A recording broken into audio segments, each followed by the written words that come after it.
Hi, I'm Debbie Georgatos, and this is Ladies Can We Talk?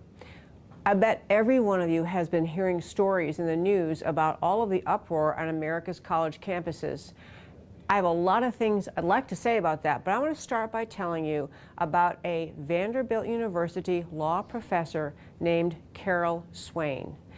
I'm going to quickly tell you her life story and then how she's become wrapped up in the activism on college campuses, and I'm going to end with why it matters so much to you, why this story and what's happening on America's campuses matters to you. Carol Swain is African American.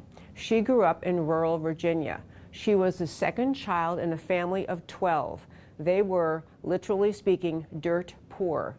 These 12 children in the home she grew up in had 2 beds totaled. They all had to find a way to sleep within 2 beds, 12 kids. They were so poor that she did not own shoes, so she was not able to go to school in the winter. She couldn't get out of the house. This young girl, among many other problems she encountered, had a dad who was abusive toward the mom. She had struggles finishing her education. She actually dropped out of high school. She had a child in her teenage years. But instead of surrendering to the life story you hear so often about children who grew up in poverty, she decided to make something of her life. She went from that situation to being a Yale-educated lawyer, a Princeton professor, and now a professor at Vanderbilt University, one of the prominent universities in this country. You might wonder how she and her life story could possibly have become a target of the college activism, but this is exactly what's happened. Carol Swain is the subject of a petition, an online petition among students at Vanderbilt University demanding that the first demand was that she be terminated. Second one, well, suspended.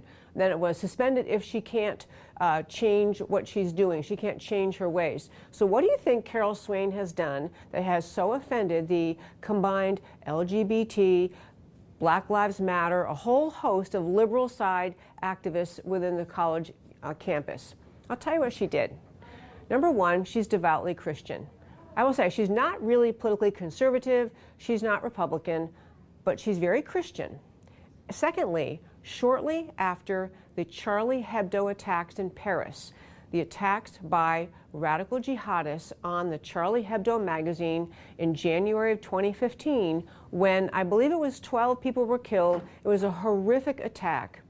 Shortly after that attack, Carol Swain wrote an op-ed in a Tennessee newspaper, essentially arguing that we in America need to be watchful about the rise of violent radical Islam. She actually pointed out that a gentleman who lives in Tennessee who'd been advocating that America needs to wake up and be careful and watch who it is we're bringing here, that maybe he was right. She called for monitoring Islamic activities in America. Now, you might think that's a bad idea, a good idea. People are free to think as they choose to think. We're allowed, actually, we have freedom of thought in America.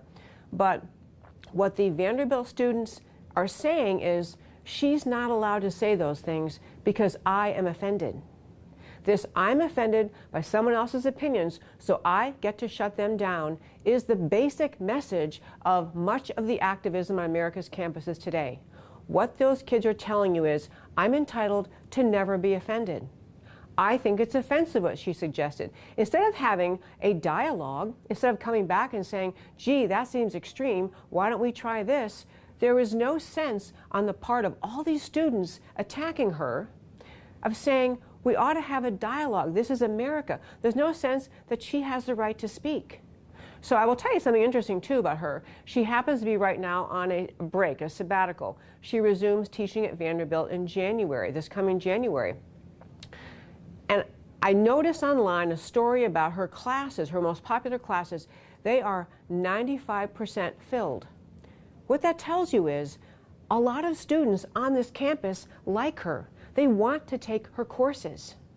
And so what you're really seeing is a small number of vocal, outraged, entitled, petulant, angry young people thinking they get to tell Vanderbilt University and they get to tell Carol Swain, you can't talk anymore. And they're a minority. because the students actually want to take this woman's class. And the last thing I want to tell you in this Ladies Can We Talk, Speak Up for America moment is this. You might think it doesn't matter to you because your kids don't go to Vanderbilt, you don't ever like that school anyway, you never would have thought about going there. But here's why it matters. That attitude that is captured in the opposition, in the fight against Carol Swain, is pervasive in America's campuses across the country. It's an attitude that says we never have to listen to anyone, any idea, anything we don't like, we get to shut it down. And those young people, when they finish college, they're not going to grow up on a dime. They're going to go out into American culture, American society. They're going to be your children and your grandchildren's teachers, Sunday school teachers. They may be authors and writers. They may be bloggers. They may work in the media. They may spread that notion, all the notions we're describing, into the American society. You will encounter this attitude of we, and what it is the American left, we get to decide who can say what ideas and who isn't allowed to talk.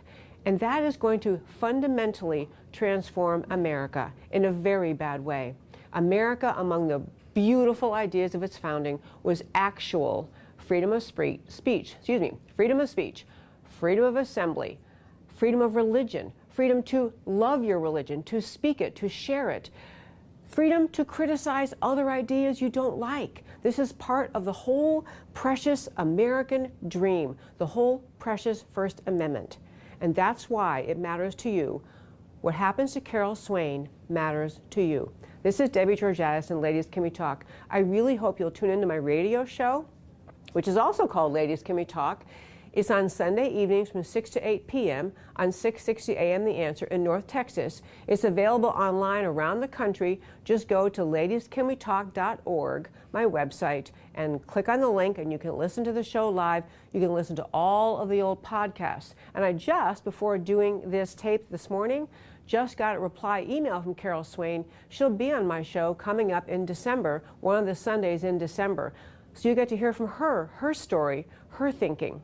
And this is part of the whole American First Amendment process. We get to talk to each other without being censored. This is Debbie Georgatos, and Ladies Can We Talk.